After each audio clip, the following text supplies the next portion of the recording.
चंद्रपूर येथे MIDCच्या धर्तीवर वनविभागाच्या उपलब्ध जागेवर BIDC स्थापन करण्याची मागणी आमदार किशोर जोरगेवार यांनी सभागृहात बोलताना केली आहे।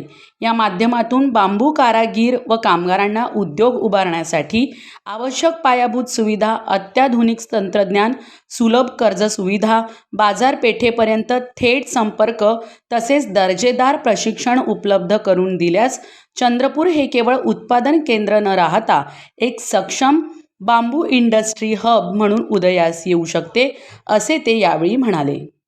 मुरुड समाजाला बांबू कारागिरांना बांबू विस्ताराच्या दरामध्ये कमी दरामध्ये देण्याची ही स्वातंत्र्यपूर्व काळापासूनची व्यवस्था आहे।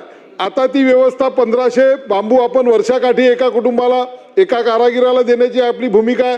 परंतु होतं असं की कामायोग्य बांबू जो हिरवा आणि लांब बांबू पाहिजे तो मात्र त्याला मिळत नाही, विशेष करून आमच्या विदर्भाच्या भागामध्ये आहे। आणि तो बांबू हा डेपोमधून दिला जातो। डेपोच्या अधिकाऱ्यांना त्यांना वन विभागाच्या अधिकाऱ्यांना त्याच्यात काही इंटरेस्ट नाही आहे, म्हणून ही बांबू कारागिरांची संख्या जो परंपरागत व्यवसाय करणारे आहे यांची संख्या मोठ्या प्रमाणामध्ये कमी होत चाललेली आहे। एकीकडे चंद्रपूरमध्ये बांबू प्रशिक्षण केंद्र आहे, महाराष्ट्रातलं उत्तम दर्जाचं प्रशिक्षण केंद्र असताना केवळ त्या ठिकाणी काही लोक आपण या ठिकाणी प्रशिक्षणाचं एक सर्टिफिकेट घेण्यापुरता तेवढा त्याचा विषय आहे। असं म्हटलं जातं बांबू इज अ गोल्डन स्टिक, बांबू हे सोन्याची कांडी आहे। बांबू पासून मोठा रोजगार निर्माण होऊ शकतो हे माहिती आहे, परंतु त्या दृष्टिकोनातून मुरुड समाजाच्या लोकांना त्यामध्ये सहभागी करून घेणं ही माझी या ठिकाणी विनंती असणार आहे। तसा सगळा सभागृहाचा सुरूही आहे। माझे स्पेसिफिक प्रश्न मंत्री महोदयांना की या ठिकाणी MIDCच्या धर्तीवर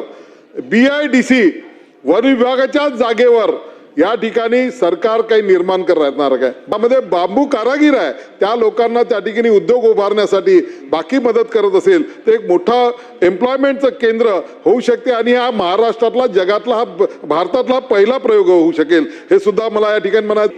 1500 बांबूची रोपटी म्हणजे पूर्ण झालेली ही एका बरुडाला दिली जातात। तर त्यांचं म्हणणं आहे की ती लो क्वालिटीची दिली जातात। याच्या पुढे कुठल्याही परिस्थितीमध्ये लो क्वालिटीची रोपं त्या ठिकाणी दिली जाणार नाहीत। अतिशय उत्कृष्ट प्रकारची रोपं लावली जातील ज्याच्यामुळे उपज चांगलं निघेल आणि जेणेकरून त्या बरुड समाजाला लो क्वालिटी रॉ मटेरियल मिळणार नाही, त्यांची परवड होणार नाही, याकरता शासन जागृत राहील।